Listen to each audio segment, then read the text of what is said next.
baa haa waa nabad magaciina maqal ee masiirkiinu waa maxay Soomaalo milgaheedii iyo masiirkeedii garato mugdigii ka hayaanto shaydaan maryooliyo munaafiqi iska naadho mustaqiinka ku taagan bay matasha iskumaan meeqaanka gobolada meel kastoo dalkeenna ah mabaadiida dawliga federaalku maamulo mawjadaha shacabka ah mawla uu ku beero miyi iyo magaalada maantadan dhex joogay muujintood u doodaa oy matasha iskumaan war ma ku dhannahay axsaabtii doorashooyinka dalku u galaya ee Soomaaliya xisbiyadii ma dhannahay mise ma dhamin dhannahay 20 kooda mid laga maqlo soo fariista istaaga la baxo hala fariista nafriisi ay waa fariid ma fadhidaan waayahay nin walba xisbiga aad matalayso sheegi doontaa anigoo ku hadlaya ama ah afayeenka xisbiga duurjoogta dalka Soomaaliya xisbigayagu ahmiyada koobaad siin doona midnimada wadajirka israaca iyo sinaanta ummadda Soomaaliyeed si aan u helno shacbigu meesha uu socdo ay u ogaadaan waxa labeeya hadii ilaahay idmo in ugaarta dalka ku dayacan ee la iska dilay la iska baabiinayo adduun weynuhu ee wadamada kala galay gobolada kale iyo dalalka kale u talaabay inay adduun weynuhu soo aadaan oo ayada u soo daawasho tagaan arintaas hadaad ilay doorto aniga hadii ilaahay idmo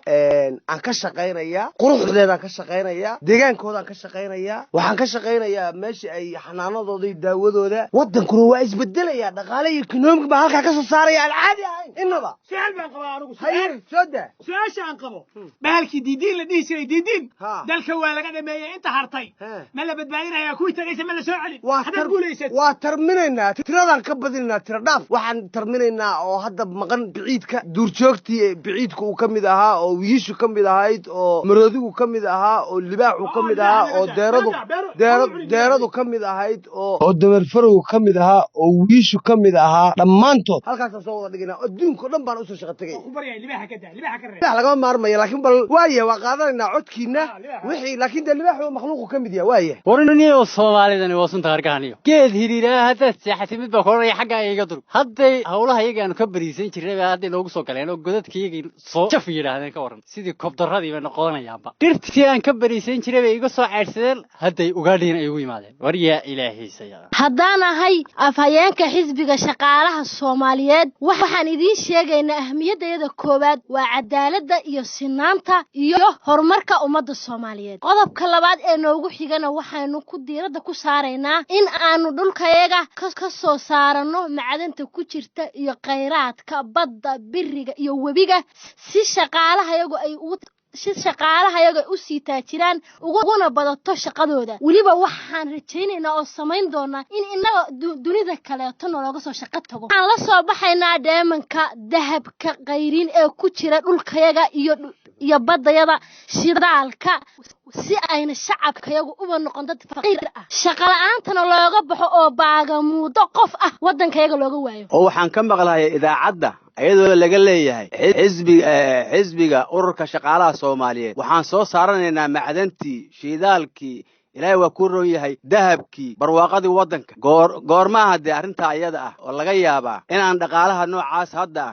oo waa roona kheyraadka inta leeg waddankayaga waa laga helayaa laakiin dadnimada iyo awooddaas xageen ka heli karnaa aan kula soo baxayn xagee baan ka heli karnaa xisbiga shaqaalaha arinta uu ka hadlay waa arin muhiim ah waana run awood darrada iyo dadnimo xumada aad muujinaysana meesha kuma jirto hadalkuna ma ahin in dibadda dad looga yeelayo iyo dawladaha adduunka waa inaan anagu isnooleeno akhyaari waa teebaa waa anagoon isyeeleelin haddaan anaga ilaahay barino oon kartideena iyo dadnimadeena aan dhaqaaq samayno waan ku guulaysanayna waa runtaa warba isla qaadanay haddaan nahay xisbiga xoolo dhaqatada Soomaaliyeed una taagan hogaaminta iyo masiirka waddanka waxaan halkan ku soo bandhigaynaa waxqabadkanaga mustaqbalka insha Allah lambar 1 waxaan ilaalinaynaa kuna shaqaynaynaa midnimada iyo qarannimada iyo qadiyada mid ahaaneed ee Soomaaliya lambar 2 sidoo kale dhoofinta xoolaha waddanka nooc kasta ay yihiin kuwaas aan u sameeyno macaamiil caalami ah oo sharci ah xoolaha nooc kasta tile macal kuwa dhidigma la dhoofiha maya lama dhoofinayo sida halkan ku xusan waxa kamid ah dhidiga xoolaha ah in aan la dhoofin hal neef oo kamid ah oo dhidiga inuusan dalkeena ka bixin si aan looga faa'iideysan umad kale faa'iideysan waxa kamid ah caafimaadkooda iyo fayadooda in loo korjoogteeyo si joogto ah taxadirna loo yeesho waxa kamid ah isdhexgelinta ummadda reer guuraaga ah iyo wada noolaanshahooda warheede xisbigiinu xoolahan uu dhaqaalaynayo hayo muku jira malay aad iyo aad war anigu haddaan ahay xisbiya meelaha la soo wada tuur xisbiga ugu sita waa kayg war anigu haddaan ahay afhayeenka xisbiga baagamuudada yaa Soomaaliyeed ama dal ha joogeen ama dibad ha joogeen xisbigaas ban anigu hadda laga bilaabo afhayeen ay sinka baagamuudana xisbiga qabtay oo maad ogeyn ba maanta baranaysaa marka guys waxaan rabaa inaan idin sheego policy-gayga qodobka koobaad first waxaan rabaa oo ii ah muhiimada koobaad isdhexgalka wadajirka cadaaladda iyo sinaanta ummadda Soomaaliyeed rag iyo dumarba xataa naafadu waa ku jirta ka waxa weeye ee qodobka labaad waxaan rabaa inaan idin ballan qaado maxaa la dhahaa iishaan afhayeenka ka ahay guulaysto waa xisbiga baagamuudada ummadda Soomaaliyeed waxaan idin ballan qaadayaa shaqo abuur ballaaran oo dadka shaqo la'aanta laho dhan oo anigu aan kamid ahay kuwa darbijiifku kamid yihiin xildhibaanadii hore oo xilka ka tagay kamid yihiin wasiirada baagamuudada waxoo dhan isku soo dir anaa ka wakiila marka waxaan kaloo rabaa inaan idin ballan qaado dadka hadda darka ku dhex jiro dhex fadhiya ma ahna dadka banaanka ka ah waxaa ballan ah haddaad i doorataan hadda u fiirsada hadalkaas waxaa ballan intaad darka ku soo noqotaan aad dadkiina kamid noqotaan aad madaxdii mustaqbalka tomorrow noqotaan laakiin ballanteen waa maxay waa inaad doorataan xisbiga baagamuudada ummadda Soomaaliyeed ayaga mudan markii meel walba laga fiiriyo oo hadda ma waxaad i baraysaa walaalay gabadha afhayeenka oo ah xisbiga baagamuudada ummadda Soomaaliyeed xil culus baad sheegatay oo xisbigiinu hayaa Soomaaliya waxaa laga dhowrayaa oon ka dhici doonin hadda kadib qof baagamuuda in lagu arko adduunka u soo shaqo tagay mashaqaa sarta inaad ka dhacayso sax abkayga kala baxad runkusug gurigeeda adduunka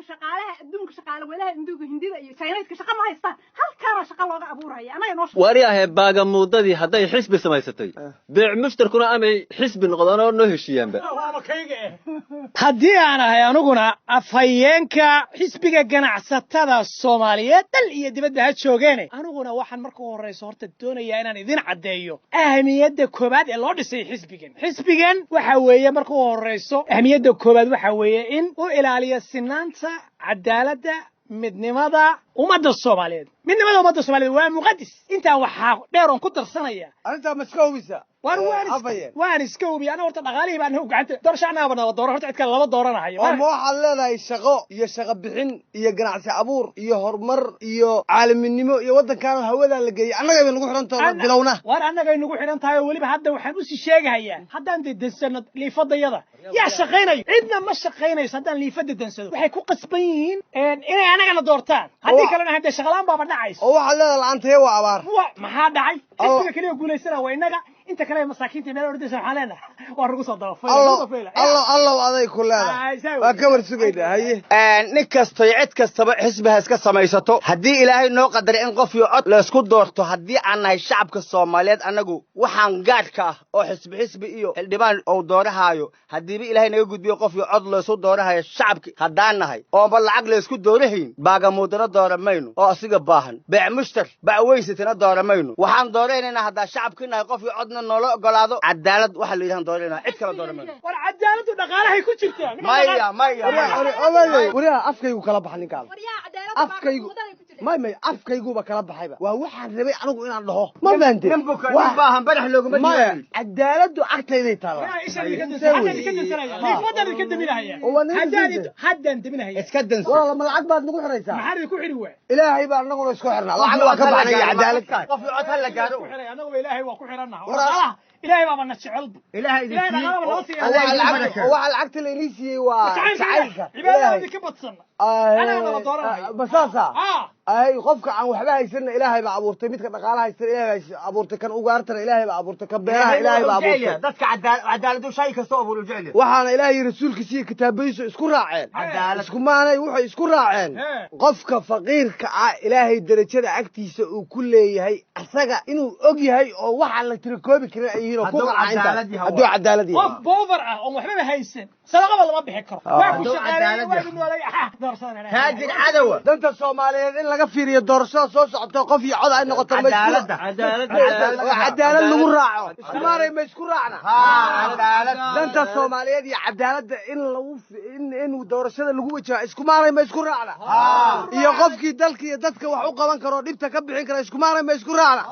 بلن منوتا السلام عليكم كرسي لا iska dingiigiyo dibindaabiye qabiil iyo dollar la isku hogaansho dulmigii aan ka guurno hay doorkii weeye axsaabtee isdiiwaangelin baa dadweynihii u riyaaqay diyaar aynu ahaano dhammaanteen danta guud iyo daacad aan isku raacno dar alle aanu midowno derajo kii mudane ina daadihinaya codka aan ugu deeqno xisbiyada tartamayo waxaan idin weydiiyey shuruudihii lidinkaga baahnaaba miina buuxine maxaad ka tartamaysaan maxay ahaayeen shuruuduhu shuruudaha waxay ahaayeen in xisbi walba 10 gobol oo dalka ka mid ah uu xafiisyo ka furto 10,000 oo qofna ay u diiwaan galsantaa marka waxa idin leeyahay lacagta yayna idinka dhammaan meel cilla 10 ku haysaane tan waa la soo dirsadaa sharcigii doorashooyinka 2021 dawladdu way diyaar garaysay qof iyo cod ah isaga oo dhammaystiran waxay horgeysay baarlamaanka halkaasuuna yaalaa muxuu u yaalaa may naga soo dedejiyaan oo naga dhammaystiraan baarlamaanka adeer qorshihiisii baa baarlamaanku ka fakeraya kala ma jiraan si degdegaan insha allahu loo arki doonaa balse waa ka war dhowraynaa ka hor dhici mayno hawraarsan qof iyo cod waa qorshaysanne cod waa qorshaysane qof yaa cod waa qorshaysane ha qabsan xaasaanoo qabya qof yaa cod waa qorshaysane maxaa qabsoomay xaa qabya qof yaa cod waa qorshaysane maxaa qabsoomay xaa qabya haddaad maadda sulugto adigoo aan murmaynin dadku waa isku maan oo isku mowqifna weeyo madashaa ka dhaxaysiya miiska doodda u taalle adigoo aan masuugin oo mirif ciil isla siinin ha munaafaqadayna bal markaa ka jeedi